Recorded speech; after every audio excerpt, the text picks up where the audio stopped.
Okay, so I'm going to do a video on PTSD. Now imagine this won't be the shortest video, but I'm going to put out there what PTSD feels like to me. Now, I was a firefighter, paramedic, and I've since been diagnosed with PTSD. I've had some different struggles. It's affected me as a person. It's changed my personality. It has affected my family life. It has affected my life with my friends, some of my brothers at the fire department. It's affected me on multiple levels, and for a long time I kind of denied that I had a struggle, and I instead of using that struggle to propel myself forward in life, I let it pull me in and become a victim, and just get to the point where I was struggling on a pretty deep level. So I'm going to put it out there on what it's like for me, what it was like as I experienced it, and maybe it'll help somebody out there to say, you know what, I can understand that. I feel that. I've been there. I am there now. Or maybe you're living with somebody, or you're somebody close to you that feels like they have, you think that they have PTSD or struggle, and hopefully this gives you a little bit of a perspective on what they might be feeling inside. We're all different, but I'm just going to tell you from my perspective. Anybody that experiences trauma, you don't have to be a firefighter, paramedic. We all know that combat veterans, police officers, if you're just fire, you're just EMS, you're both. People that have experienced other things outside of those first responder issues, death, car accidents where you were in the car and somebody died, rape. I mean, there's all kinds of traumas that can happen to people, and how it affects them, can be significant. So, my story, I'm going to say, for me, PTSD looks like somebody that's struggling on the inside, but not on the outside. On the outside, you see them, you talk to them, they're like, oh yeah, they're doing great. I saw them at Walmart the other day, and they look good. They were energetic. They walked outside and they got in their new truck. I mean, life was good. Man, it looks like they're doing great. I saw a picture on Facebook, they posted on Instagram, their story, it looks good. But inside, those people might be falling apart. They're driving a new car. For me, I wanted to be in something newer. I wanted to have low D tires. I wanted to be prepared. I didn't want a failure of the vehicle. I wanted to be dependable. I was doing different things with fitness for an injury, and I was doing them past what I needed to be, things that could actually be worse for my health, because overexerting myself. But it was almost like a abuse, to self. You don't have to abuse others. You don't have to be somebody that was being mean or mentally or physically abusive to others. I mean, there's of course self-abuse, and I did it through trying to exercise past what I needed for rehabbing of my injury. Like I said, the vehicles I drove, it related to what was reliable, what was going to be safer, in an accident. I might go to bed and be exhausted and be in bed for 10 hours. And then, my Fitbit or now Apple Watch will say, well, you only slept 3 hours, and you're in the red, and minimal deep sleep, minimal, REM sleep. But then you get up again and you try to push through that, and you say, you know what, man, that was a rough night's sleep. You know what, you wake up in the middle of the night and you had a nightmare. But that doesn't affect me. That was okay. I had a bad dream, but it's okay. Bad dreams are pretty intense. I have a back injury, and sometimes I struggle to pick up, a gallon of milk. And yet I jump straight up in bed with, before I even noticed it, heart racing, covered in sweat. And sometimes I can't remember what the dream was about. And other times it's about calls that went on that I didn't even know that I still had a problem with. Calls I didn't even think I had a problem with at the time. And all of a sudden now, a call that didn't even seem to be a problem comes back. And several of the nightmares are the same specific dreams. And so, having to deal with those. And so if you deal with potentially some kind of nightmare that you just reoccurring, I had a few specific instances, one involving a child drowning, and one involving a murder. And then there's a couple other calls, but it's a mixture of those, and my dreams will be a mixture of those dreams. And I say dreams, nightmares, night terrors, whatever you want to classify them as. Those affect everything in your body. It affects, while you're sleeping, you're recovering. But if you're not recovering in your sleep, your body struggles more and more. And you say, oh man, that was bad. And you just try to move forward in life. And you're not even acknowledging the real problem, that you have this underlying problem and a struggle, and the side effects of that come out of that. Anger, shame, guilt, just a handful of the feelings that happen. I go from being in the best shape of my life to being injured, to not being able to do the career anymore, to not even do any aspect of the career, even to going out and trying to do some teaching. Like I said, I was a firefighter paramedic. I was a state EMT instructor. I was a paramedic preceptor. I was on a swiftwater rescue team. I did Q&A of our critical calls on the department. Of course, as a medic, anybody out there as a medic knows you get all your ACLS and PHTLS and PALS and all that. And, I became an NAEMT instructor. And even with that, I wasn't even going out and utilizing that, because that brought on additional stress just to go out and to teach things,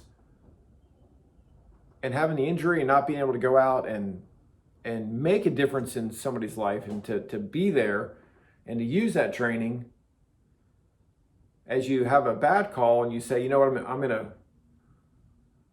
gonna do better. And people say, no, you did good. You did good on the call you were on. Yeah, but there's always room, to improve. And I'm gonna be in better shape. I'm gonna continue to study. I'm gonna continue to take classes. And then you find yourself unable to do that. And for me, being unable to do that made my PTSD worse. It made my situations, anything I struggled with, really come out. And then the next thing I know, I've got struggles on all levels. Childhood experiences, abuse during childhood that I thought was something that I had buried down deep inside and would never acknowledge, became now an issue. The relationship problems now molded me on how I looked at future relationships. As a first responder, you already see dangers. I have friends that are military, police, fire, and EMS. You can tell being around those people, they observe, and you see their eyes wandering. For me, you end up thinking about the next potential call, the next potential victims. These patients, a kid at the pool is now somebody that's going to be drowning. Somebody running a red light is now, oh, there's another kid that got injured because the parent ran a red light. There's somebody else that you're scraping out of the road. There's just another accident. There's just another person getting hurt. There's another person that is reminding you of something else that you did. And the what ifs, oh, looks like there's a drunk driver in front of me. And, well, what if they go off the road? Well, what if they hit a family? And what am I going to do? How can I stop that right now? What am I going to do once that does happen? How far are we away from the nearest trauma center?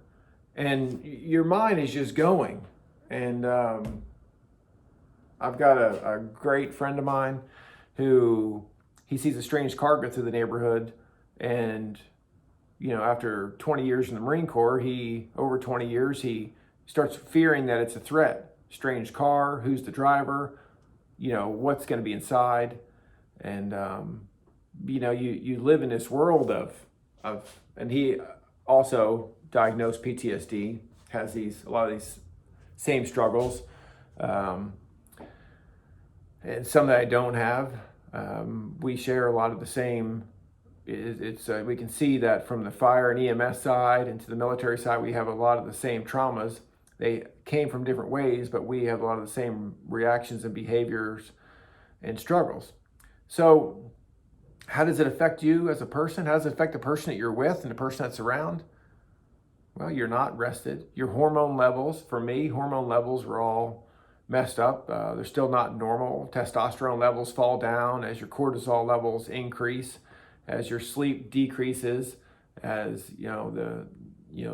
more pain from injuries. That brings hormone levels down. Cortisol levels themselves, more inflammation in the body. I've gone in and got cortisol levels checked and they were totally normal. And then I've gone in and have them checked and they were 10 times the levels of the highest normal. And so you ride this roller coaster.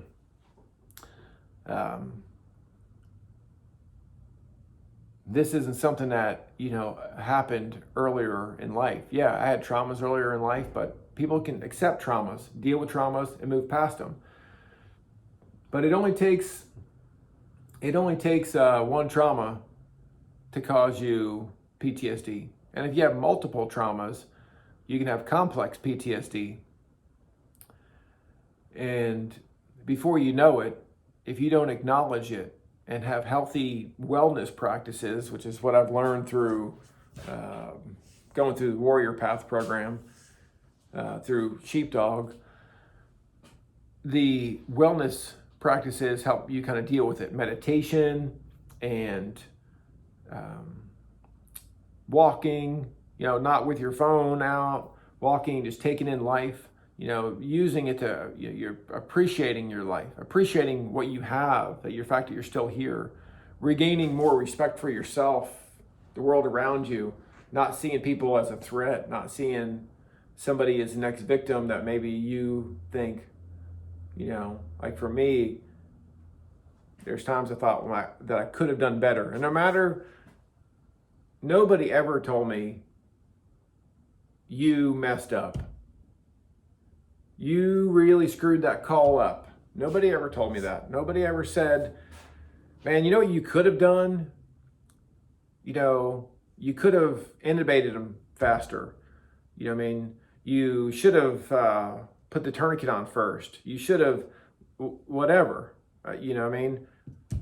Didn't matter what it was, you should have got this patient before the other. Nobody ever said that. It was always, hey, you did a great job. You did a great job. We reviewed that call. You did a great job. But that doesn't leave you feeling like that you didn't do a great job, that you couldn't have done better.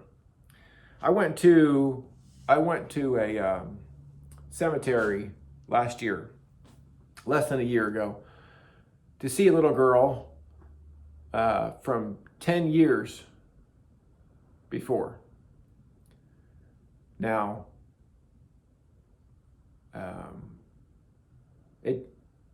it took me that long to be able to go there. It took me that long to be able to to be next to her again, even in the cemetery.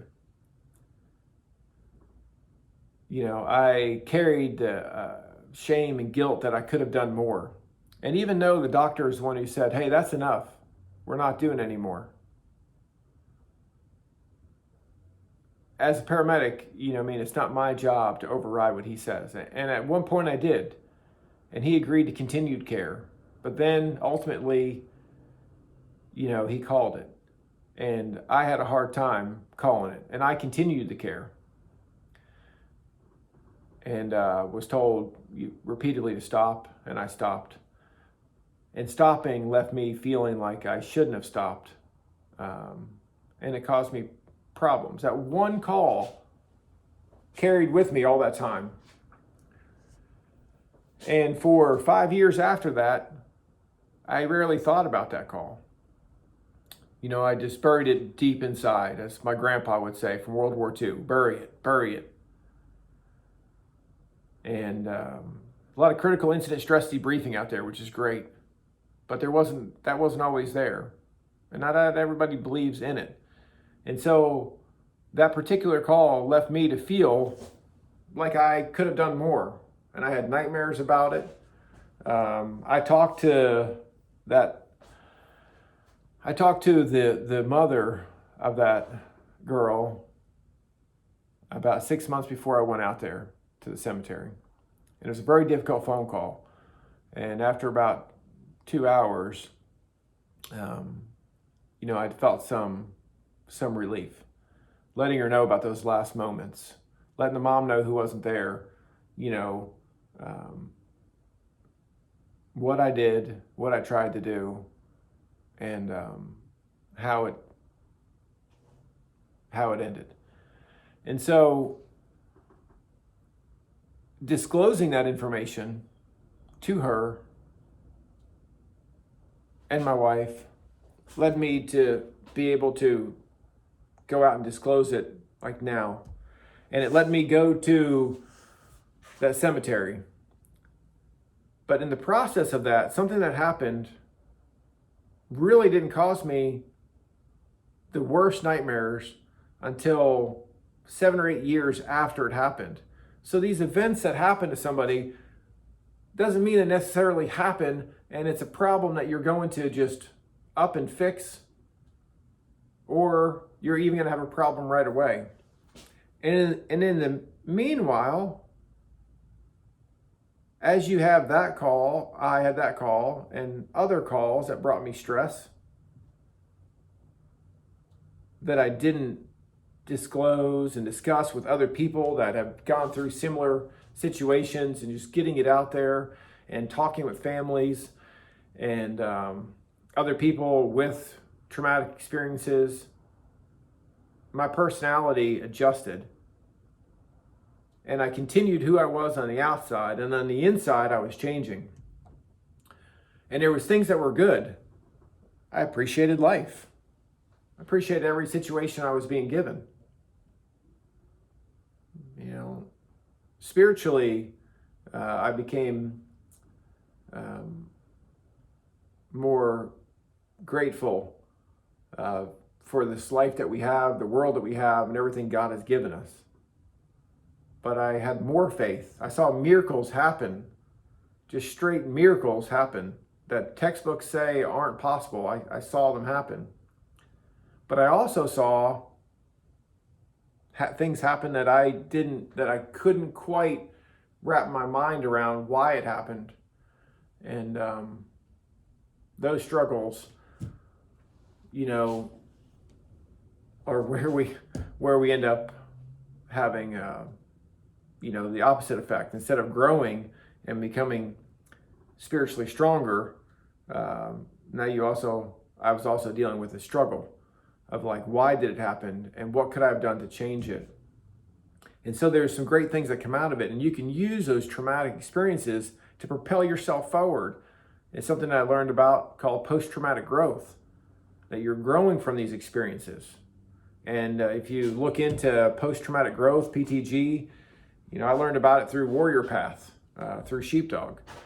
You know, if you are struggling, if you're a first responder, combat veteran, I would suggest you look it up and look into their program and apply for it. You know, it's a week long, it's intense, and teaches you a lot. And it's 18 months after that of continuing growth, and training. Anyway, so what does it look like? Well, it looks like somebody that walks around and they could be short-tempered. I had anger. I still have some anger issues. I could be short-fused. And by short fuse, I mean no fuse. I mean, life is normal. And the next thing you know, it's not. And it's far from not. I had somebody threaten me with a gun. Well, I didn't leave. I grabbed my gun out of my console and opened the door and got out. Now, luckily, that person left and nobody was hurt. I had somebody threaten me in traffic and pull a knife. And because the knife is a trigger, somebody being angry with a knife, and I experienced a call that caused me nightmares. From that, when I saw that knife, I lost it myself. I had a pocket knife on me. I mean, who doesn't have a pocket knife, right? And I pulled my knife out, slammed it down on my vehicle, and started walking towards them with their knife out. You know, instead of being like, you know, hey, I'm not going to say whose fault it was back there. You getting out of your car and coming after me with a knife. You know, I shouldn't have got out. I'm going to leave. You know, that person means nothing to me. And if my life would have ended that day at that intersection because I was triggered by somebody screaming at a knife with a knife in their hand coming towards me, you know, what am I doing getting out? That could have dramatically changed the trajectory of my life and my kids' lives, my family. But in the moment, I went from calm to no fuse. And that ended up, you know, with pretty minimal injuries that I know of. But those kind of situations have happened. And take somebody who's calm and controlled and goes to 911 calls, and you stay calm and focused and help people, and then you turn around and have complete disregard because all you're thinking is for your own safety, because you're just thinking that person's not going to do that to me, and they're not going to do it to anybody else ever again, because I'm going to teach them a lesson right now.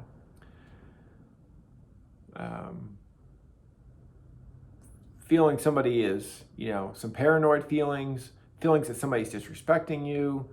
Those are all other feelings that I would and sometimes feel now, leading me to, you know, that anger can rise. But there's also depression. So you have depression, you have anger, you have feelings of guilt and shame, feelings of worthlessness. I mean, you go through a roller coaster of high emotions, low emotions, pushing people away, not telling what's going on with you, asking what's going on with them because you legitimately care and you want to see them well, and changing the topic if it's talked about you, or coming up with an excuse because maybe you just become the victim.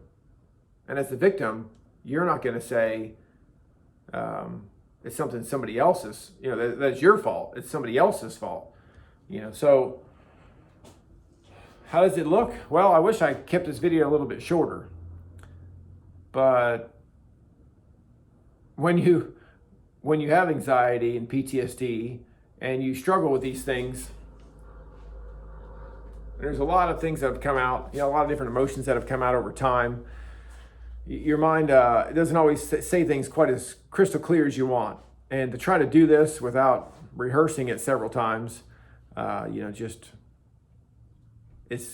could be difficult. So I wrote a couple notes down that I was wanting to discuss. I wrote them down right here, and I'm not really looking at anything. What does it look like? I mean, I kind of told you.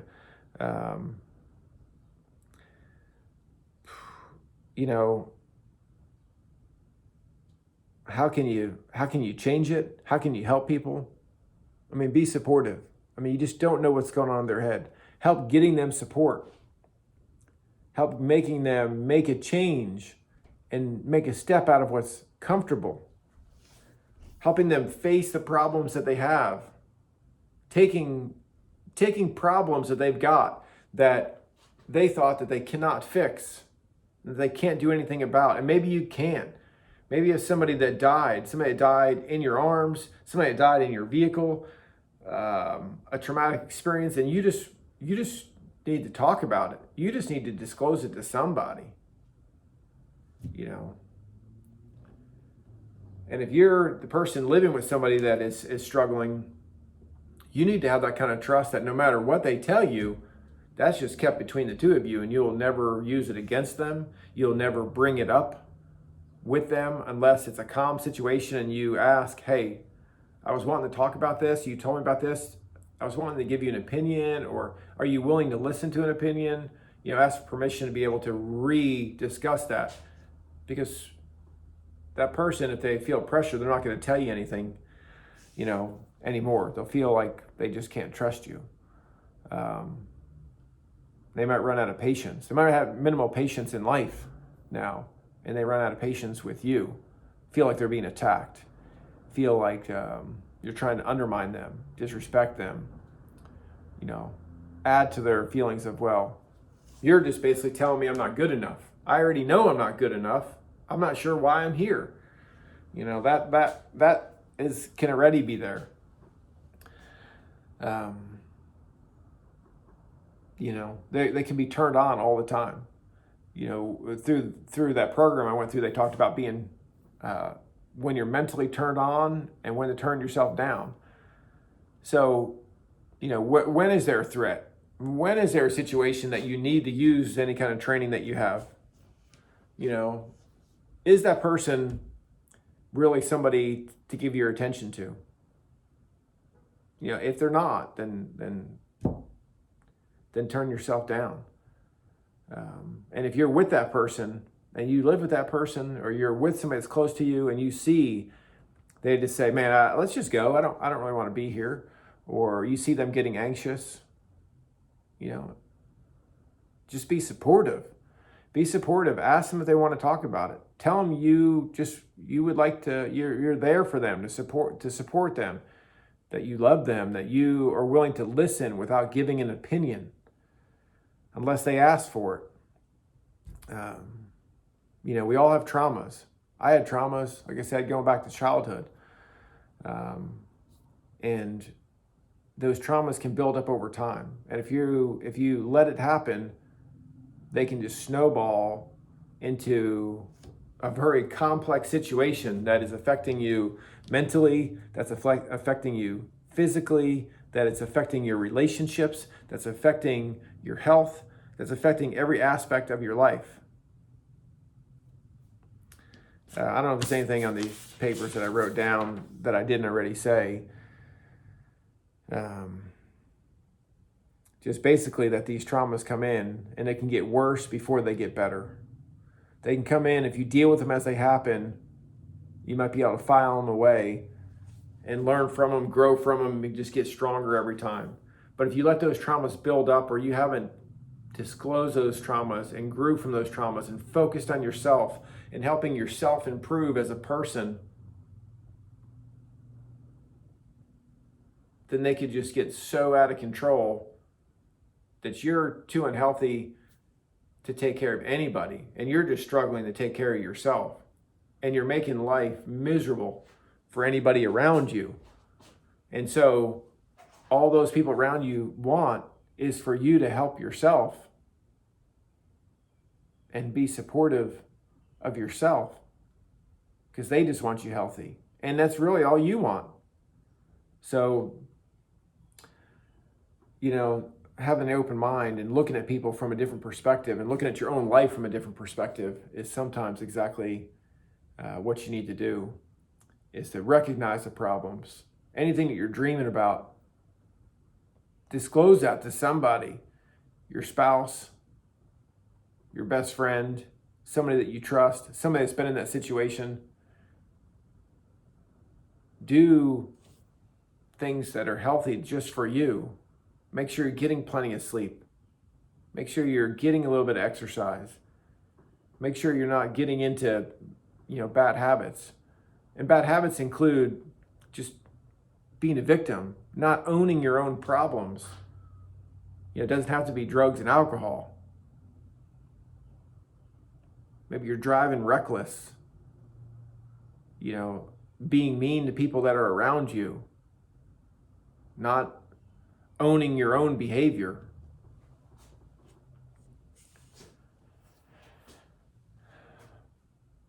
The doctors can prescribe you all different types of medicine.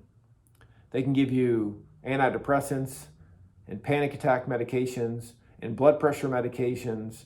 And blood pressure medications, not just for blood pressure, but to blunt your sympathetic nervous system so it decreases your palpitations. Muscle relaxers, anti-inflammatory for injuries, narcotics to kill the pain and to feel better.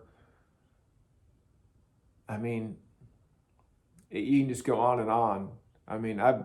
I've gone down that road of seeing the neurosurgeon, the other neurosurgeon for the injuries, 3 different physical therapy clinics for the injury. Went to my medical doctor. My medical doctor said, you need to see a psychiatrist because I've known you for over 20 years and you are a shell of the person you used to be. And that comment right there, you are a shell of who you used to be, hit home. Thought, who is he to say that? I thought he knew me, but he doesn't. But when I was honest with myself, he was right. And my clean shaven, short hair, physically fit, focused, organized, goal driven, watching out for everybody, being somebody everybody that everybody could know that I'd be there to support them, anybody that asked or didn't ask. Now has become a person who's staying away from people, is arguing with their family. I grew the beard. I quit cutting my hair. Now, that I'm telling you about 5 years ago. At that time, I did it because I was changing who I was because I didn't like who I saw in the mirror. And over time, now I sometimes grow the beard out and let the hair grow a little bit just for a different style. But it's something now that I just decide to do because I want to just do something different for a while. But then I was doing it to change the person that I was looking at because I didn't want to see that person anymore.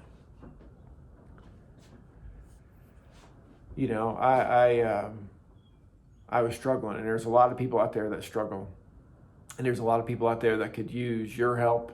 And if you're the person struggling, you don't need to push people away.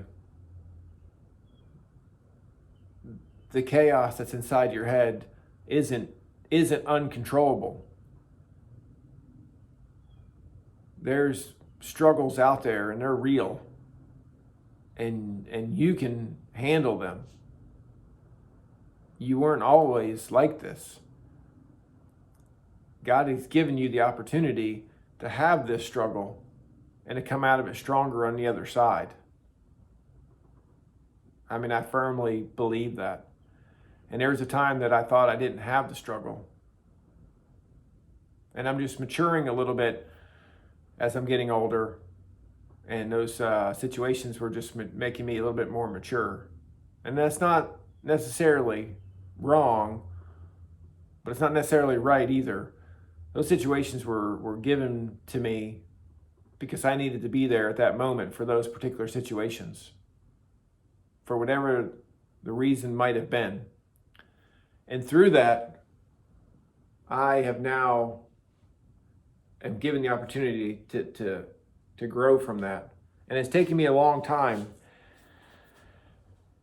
to see that it's not just that I didn't fail, that I didn't fail that situation, that I didn't fail myself or my family,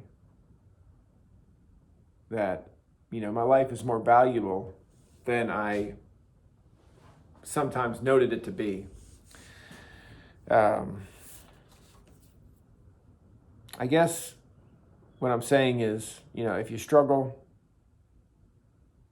get it out there. If you experience the struggle, don't hide it. If you have signs of PTSD, if you think about just PTSD, everybody says PTSD.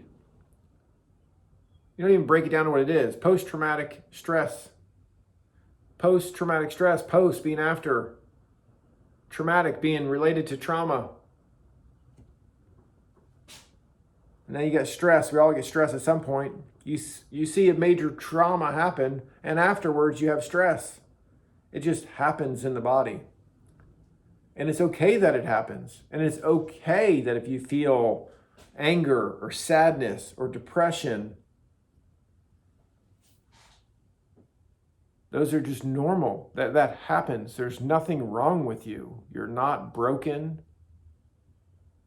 You are here to fulfill whatever purpose that you were put on this planet to do. And that isn't to isolate or to self-harm. And every experience you're given is a blessing. There's a saying that they say in Path that says, it's not what's wrong, it's what happened.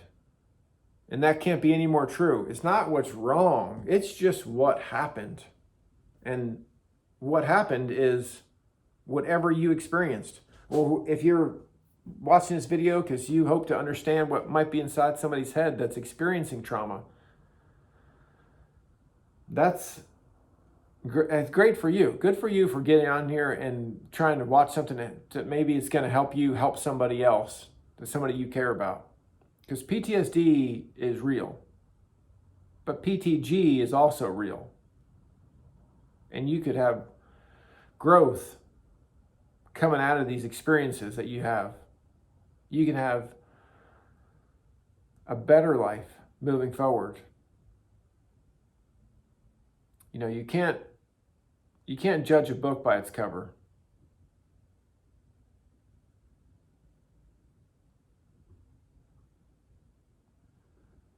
You can't just see somebody's post on social media or them as a person or what they're wearing, what they're driving, and predict that person's doing well or not doing well.